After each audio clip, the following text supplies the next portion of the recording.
JDS ಮುಗಿದಿದೆ ಎನ್ನುವವರಿಗೆ ಇಲ್ಲಿ ಸೇರಿರುವ ಜನಸ್ತೋಮವೇ ತಕ್ಕ ಉತ್ತರ ನೀಡಿದೆ. ಕಾಂಗ್ರೆಸ್ ಪಕ್ಷಕ್ಕೆ ಇದೇ ನಮ್ಮ ಉತ್ತರ, ಇದೇ ನಮ್ಮ ಸಂದೇಶ ಎಂದು ಮಾಜಿ ಪ್ರಧಾನಿ ಎಚ್.ಡಿ. ದೇವೇಗೌಡ ಹೇಳಿದರು. ನಗರದ ಭುವನಹಳ್ಳಿ ಸಮೀಪ ನಡೆದ ಜೆಡಿಎಸ್ ಬೆಳ್ಳಿ ಹಬ್ಬದ ಸಂಭ್ರಮ ಬೃಹತ್ ಜನತಾ ಸಮಾವೇಶದಲ್ಲಿ ಮಾತನಾಡಿದ ಅವರು, ಜೆಡಿಎಸ್ ಹಾಗೂ ರೇವಣ್ಣ ಕುಟುಂಬವನ್ನು ಮುಗಿಸಲು ನಡೆದ ಎಲ್ಲ ಕುತಂತ್ರಗಳನ್ನು ರಾಜ್ಯದ ಜನರು ನೋಡಿದ್ದಾರೆ. ಎಸ್ಐಟಿ ತನಿಖೆ, ಬಂಧನಗಳು ಮತ್ತು ಇದೀಗ ಅದೇ ಅಧಿಕಾರಿಗಳಿಗೆ ಬಹುಮಾನ ಇವೆಲ್ಲವೂ ಆತ್ಮವಿಮರ್ಶೆಗೆ ಒಳಪಡಬೇಕು ಎಂದು ಹೇಳಿದರು. ಒಬ್ಬ ರೈತನ ಮಗನಿಗೆ ದೇಶ ಆಳುವ ಅವಕಾಶ ಕೊಟ್ಟ ಜನರು ಜೆಡಿಎಸ್ ಜೊತೆ ಇಂದಿಗೂ ನಿಂತಿದ್ದಾರೆ. ಇಂದಿನ ಸಮಾವೇಶವೇ ನಮ್ಮ ಉತ್ತರ ಎಂದರು. ಇಂದು ದೇಶದಲ್ಲಿ ಕಾಂಗ್ರೆಸ್ ಯಾವ ಸ್ಥಿತಿಯಲ್ಲಿದೆ ಎಂಬುದು ಜನರಿಗೆ ತಿಳಿದಿದೆ ಎಂದು ವಾಗ್ದಾಳಿ ನಡೆಸಿದ ಗೌಡರು, ತಮ್ಮ ಆಡಳಿತದಲ್ಲಿ ಒಂದೇ ಒಂದು ಕಪ್ಪು ಚುಕ್ಕಿ ಇಲ್ಲ ಎಂದು ಸ್ಪಷ್ಟಪಡಿಸಿದರು. ಮಹಿಳಾ ಮೀಸಲಾತಿ, ನೀರಾವರಿ ಯೋಜನೆಗಳು ನಮ್ಮ ಆಡಳಿತದ ಹೆಮ್ಮೆಯ ನಿರ್ಧಾರಗಳು ಎಂದರು. ಮುಂದಿನ ದಿನಗಳಲ್ಲಿ ಮೆಗಾ ಡೈರಿ ಉದ್ಘಾಟನೆಗೆ ಪ್ರಧಾನಿ ನರೇಂದ್ರ ಮೋದಿ ಅವರನ್ನು ಆಹ್ವಾನಿಸುವುದಾಗಿ ಘೋಷಿಸಿದ ದೇವೇಗೌಡರು, ಬಿಜೆಪಿ ಜೆಡಿಎಸ್ 18 ಸಂಸದರನ್ನು ಒಂದೇ ವೇದಿಕೆಗೆ ಕರೆತಂದು ವಿಮಾನ ನಿಲ್ದಾಣ ಉದ್ಘಾಟನೆ ಹಾಗೂ ಐಐಟಿ ಕನಸನ್ನು ನನಸು ಮಾಡುವ ಭರವಸೆ ನೀಡಿದರು.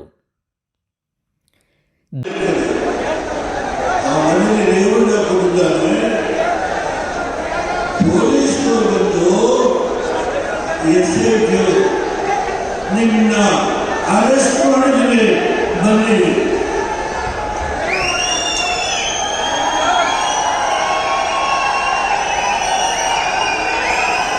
ನಿನ್ನನ್ನು ಅರೆಸ್ಟ್ ಮಾಡಿದರೆ ಬನ್ನಿ. ಈ ಮಾತನ್ನು ಹೇಳುವವರು ಎಸ್ಐಟಿಯ ಅಧಿಕಾರಿಗಳು. ಇವತ್ತು ಎಸ್ಐಟಿಯ ಅಧಿಕಾರಿಗಳಿಗೆ ಉಡುಗೊರೆಯನ್ನು ಕೊಟ್ಟಿದ್ದಾರೆ.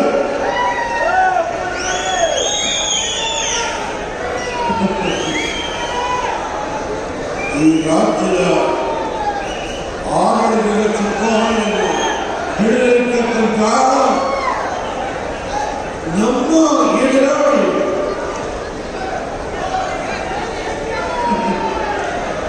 ಹೇಳ್ತಾರೆ, ಇವತ್ತು ರೇವಣ್ಣವರನ್ನ ಮುಗಿಸಲಿಕ್ಕೆ, ರೇವಣ್ಣವರ ಕುಟುಂಬವನ್ನ ಮುಗಿಸಲಿಕ್ಕೆ ಯಾವ ಅಧಿಕಾರಿಗಳಿದ್ದಾರೋ ಅವರಿಗೆ ಉಡುಗೊರೆಯನ್ನು ಕೊಟ್ಟಿದ್ದಾರೆ. ಉಡುಗೊರೆಯನ್ನು ಕೊಟ್ಟಿದ್ದಾರೆ. ಯಾವ ದೇವೇಗೌಡ ನನಗೆ 93 ವರ್ಷ, ಈ ಆತ್ಮ ಇದೆಯಲ್ಲ, ಈ ಆತ್ಮ ಸ್ವಚ್ಛವಾಗಿದೆ. ಯಾರ ಹಂಗಿಗೆ ನಾನು ತಲೆಬಾರು ದುಡಿದಿದ್ದೇನೆ, ಕಷ್ಟಪಟ್ಟಿದ್ದೇನೆ. ನನ್ನ ಜಿಲ್ಲೆಯಲ್ಲಿ 1,000 ಮಂದಿ ಸೋಸಿದ್ರು ಹೊರಬೇಕು. ಕಾರಣ ಒಂದು ಸಿನಿಮಾ ಕಟ್ಟಿರುವುದಾಗಿದೆ. ಅದಕ್ಕೆ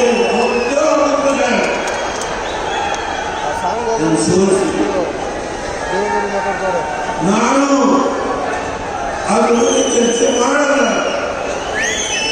ಜೆಡಿಎಸ್ ಎಲ್ಲಿದೆ ಎಂದವರಿಗೆ ಇದೇ ಉತ್ತರ, ಕುಮಾರಸ್ವಾಮಿ.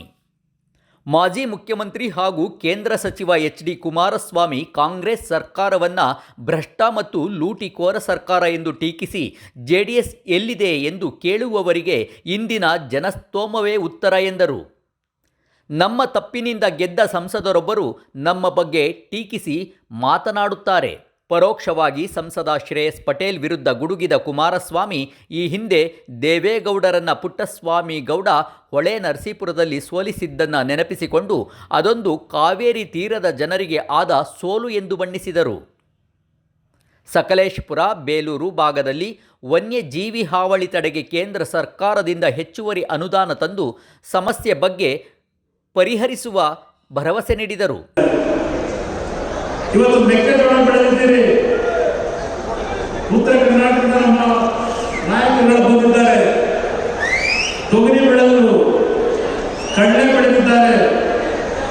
ಈ ಸರ್ಕಾರ ಯಾವ ಸಮಯದಲ್ಲಿ ಖರೀದಿ ಕೇಂದ್ರಗಳನ್ನು ಪ್ರಾರಂಭ ಮಾಡಿ ಎಂಎಸ್ಪಿ ದರದಲ್ಲಿ ಬೆಲೆ ಕಡಿಮೆ ಆದರೆ ಮಧ್ಯಸ್ಥಿಕೆ ವಹಿಸಿ ಸರ್ಕಾರ ಇವತ್ತೇನು ಕೊಂಡ್ಕೋಬೇಕು ರೈತರಿಂದ ಕೊಂಡ್ಕೊಳ್ತಕ್ಕಂಥ ಕೆಲಸಕ್ಕೆ ತಕ್ಷಣ ಕೈ ಹಾಕಲಿಲ್ಲ. ಯಾವುದು ನಿಜವಾದ ರೈತರ ಸರ್ಕಾರ, ಯಾವುದು ಇವತ್ತು ಅಹಿಂದ ಸರ್ಕಾರ.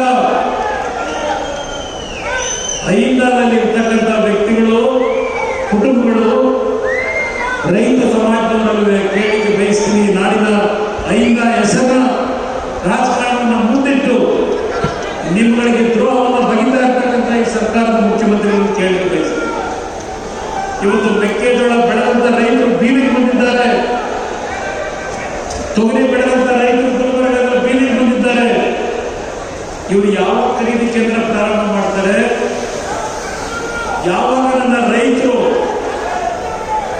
ಅವರ ಸಾಲ ತೀರಿಸಲಿಕ್ಕಾಗದೆ ಬೆಳೆಗೆ ಸಾಲ ಮಾಡ್ಕೊಂಡಿರ್ತಾರೆ ಖಾಸಗಿ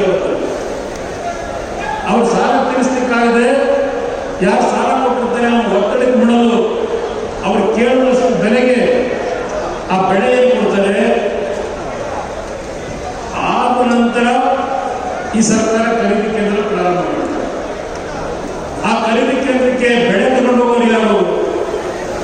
ನಿಜವಾದ ಹೊಲದಲ್ಲಿ ಬಿತ್ತಿ ಬೆವರು ಸುರಿಸಿ ಸಂಪಾದನೆ ಮಾಡಿದಂಥ ಬೆಳೆಯನ್ನು ಸಂಪಾದನೆ ಮಾಡಿದಂಥ ರೈತರು ಖರೀದಿ ಕೇಂದ್ರಕ್ಕೆ ಹೋಗಲ್ಲ. ಈ ಸರ್ಕಾರದಲ್ಲಿ ಕೆಲವು ಬ್ರೋಕರ್ಗಳನ್ನು ಇಟ್ಕೊಂಡಿದ್ದಾರೆ. ಅದಕ್ಕೆ ನಾನು ಮಂಡ್ಯದಲ್ಲಿ ನಿನ್ನೆ ಒಂದು ಮಾತು ಹೇಳಿದೆ, ಇದು ಬ್ರೋಕರ್ಗಳ ಸರ್ಕಾರ ಅಂತೆ. ಶಾಸಕ ಎಚ್.ಡಿ. ರೇವಣ್ಣ ಮಾತನಾಡಿ, ಜೆಡಿಎಸ್ ಕಾರ್ಯಕರ್ತರನ್ನು ಭಯಪಡಿಸಲು ಯಾರಿಂದಲೂ ಸಾಧ್ಯವಿಲ್ಲ. ಸಂಘಟನೆ ನಮ್ಮ ಬಲ. ಹಳ್ಳಿಗಳಲ್ಲೂ ಪಕ್ಷವನ್ನು ಇನ್ನಷ್ಟು ಗಟ್ಟಿಗೊಳಿಸಲಾಗುತ್ತದೆ ಎಂದರು. ಮುಂದಿನ ದಿನಗಳಲ್ಲಿ ತಾಲೂಕು ಮಟ್ಟದಲ್ಲಿ ಸಭೆಗಳು ನಡೆಯಲಿವೆ ಎಂದು ಅವರು ಘೋಷಿಸಿದರು. ಕುಡಿಯುವ ನೀರು, ರಸ್ತೆಗಳು ಎಲ್ಲ ಯಾರು ಮಾಡಿದ ಸನ್ಮಾನ್ಯ ದೇವೇಗೌಡರು, Kumaraswamy Arsikere engineering college, polytechnic college, ಇವತ್ತು ಈ ಜಿಲ್ಲೆಯ ನಮ್ಮ ಪಕ್ಷದಿಂದ ಬೆಳೆದು ದೇವೇಗೌಡರಿಗೆ ಹೇಳ್ತಾರೆ, ಕೂರಿಸ್ಕೊಂಡು ಅರಸೀಕೆರೆ ಜನ ದೇವೇಗೌಡರೇ ನಿಮ್ಮ ಮತ ಓಟ್ ಹಾಕಲ್ಲ, ದುಡ್ಡು ಕೊಡುವಾಗ ಅರಸೀಕೆರೆ ಜನ, ಈ ಜಿಲ್ಲೆ ಜನ ಓಟ್ ಹಾಕಲ್ಲ ಅಂತ ಹೇಳ್ತಾರೆ. ದೇವೇಗೌಡರು ಕೂರಿಸ್ಕೊಂಡು ಹಂಗಾರ ಜಿಲ್ಲೆಗೆ ಕೊಟ್ಟು 4 ಬಾರಿ ನಮ್ಮ ಕರ್ತವ್ಯ ಮಾಡಿದ್ದರು. ಏನಂತೆ ದೇವೇಗೌಡರು ಯಾರು ಕಣ್ಣೀರು ಹಚ್ಚಿದರೆ ನಮ್ಮ ತಂದೆ ತಾಯಿ ಕಣ್ಣೀರು ಹಚ್ಚರು. ದೇವೇಗೌಡರು ಕಣ್ಣು ಮುಂದೆ ಅನುಭವಿಸೋ ಕಾಲ ಬರುತ್ತೆ ನೋಡಿ. ನಿಮ್ಮ ಜಿಲ್ಲೆಯ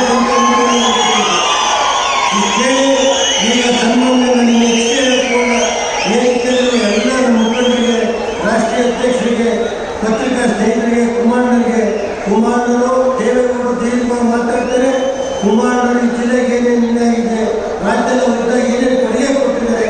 ಇವತ್ತು ನಾನು ಕುಮಾರನವರು ಕೇಳೋದಿಷ್ಟೇ, ದೇವೇಗೌಡರು 1 ಲಕ್ಷ ಹೆಣ್ಮಕ್ಳಿಗೆ ಇವತ್ತು ಕೈಗಾರಿಕೆ ತಂದು ಕಾರ್ಮಿಕ ಫ್ಯಾಕ್ಟರಿ ಮಾಡಿದ್ದಾರೆ. ಅದೇ ರೀತಿ ಕುಮಾರನವರು ಈ ಜಿಲ್ಲೆಗೆ 25,000 ಮಕ್ಕಳಿಗೆ ಕೈಗಾರಿಕೆ ಮಾಡಿ 25,000 ನೌಕರಿಗಳು ಒಂದೇ ಕೆಲಸ ಮಾಡಬೇಕಲ್ಲ. ಇದೇ ಪಕ್ಷದ. ವಿಧಾನಸಭಾ ಸದಸ್ಯ ಸೂರಜ್ ರೇವಣ್ಣ ಮಾತನಾಡಿ, ಯುವಕರು ಜೆಡಿಎಸ್ ಕಡೆಗೆ ಮತ್ತೆ ನೋಡುತ್ತಿದ್ದಾರೆ. ಅಭಿವೃದ್ಧಿ ರಾಜಕಾರಣವೇ ನಮ್ಮ ಗುರಿ ಎಂದು ಹೇಳಿದರು. ತಪ್ಪು ಮಾಡಿದವರು ಯಾರೇ ಆಗಿರಲಿ ಕಾನೂನಿನ ಮುಂದೆ ಉತ್ತರಿಸಬೇಕು. ಆದರೆ ರಾಜಕೀಯ ದ್ವೇಷಕ್ಕಾಗಿ ಕುಟುಂಬವನ್ನೇ ಗುರಿಯಾಗಿಸುವುದು ತಪ್ಪು ಎಂದರು. ಆದರೆ ಈಗ ಡಾಕ್ಟರ್ ಸೂರಜ್ ರೇವಣ್ಣ ಹೇಳ್ತಾರೆ, ಈ ಸತ್ಯಕ್ಕೂ ಸುಳ್ಳಿಗೂ ಎರಡೇ ಬೆಳೆದ ಅಂತರ, ಅದು ಕಣ್ಣಿಗೂ ಅದು ಬಾಯಿಗೂ ತಿಳಿಸ್ತೀನಿ. ಯಾಕೆ ಈ ಮಾತು ಹೇಳ್ತೀನಿ ಅಂದ್ರೆ, ಬೆಕ್ಕು ಕಣ್ಣು ಮುಚ್ಕೊಂಡು ಹಾಕಿದ್ರೆ ಪ್ರಪಂಚಕ್ಕೆ ಗೊತ್ತಾಗಲ್ಲ ಅಂತ ರಾಜ್ಯದ ಮುಖ್ಯಮಂತ್ರಿ ಅಂದ್ಕೊಂಡಿದ್ದಾರೆ. ಇವತ್ತು ನಿಮಗೆ 135 ಸೀಟ್ ಕೊಟ್ಟಿರೋದು ಒಂದು ಜಿಲ್ಲೆಯಲ್ಲಿ ಒಂದು ಕುಟುಂಬದ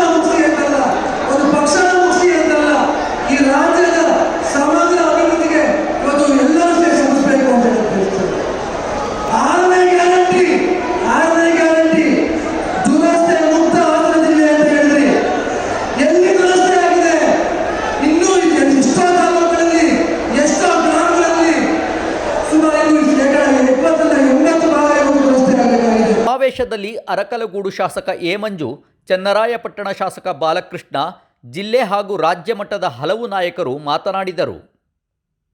ಈ ಸಂದರ್ಭದಲ್ಲಿ ಶಾಸಕರಾದ ಶಾರದಾಪುರಿ ನಾಯಕ್, ಕರಿಯಮ್ಮ, ಹರೀಶ್ ಗೌಡ, ಮಾಜಿ ಸಂಸದ ಮಲ್ಲೇಶ್ ಬಾಬು, ಎಚ್ ಟಿ ಮಂಜು, ಮಾಜಿ ಸಚಿವ ರಾಧಾ, ಡಿಸಿ ತಮ್ಮಣ್ಣ, ಸಾರಾ ಮಹೇಶ್, ಕೃಷ್ಣಪ್ಪ, ವೈಎಸ್ವಿ ದತ್ತ, ಭೋಜೇಗೌಡ, ಸುರೇಶ್ ಗೌಡ, ರಮೇಶ್ ಗೌಡ, ಎಚ್ ಕೆ ಕುಮಾರಸ್ವಾಮಿ, ಪುಟ್ಟರಾಜು, ಶಿವಶಂಕರ್ ಸೇರಿದಂತೆ ಹಲವಾರು ನಾಯಕರು ಹಾಗೂ ಕಾರ್ಯಕರ್ತರು ಇದ್ದರು. ವಿಶ್ವಪಥ ಟಿವಿಯಿಂದ ನಿಮ್ಮ ಪ್ರೀತಿಯ ಬಾಲರಾಜ್. ವಿಶ್ವಪಥ ಟಿವಿಯನ್ನು ಸಬ್ಸ್ಕ್ರೈಬ್ ಮಾಡಿ, ಶೇರ್ ಮಾಡಿ, ಲೈಕ್ ಮಾಡಿ.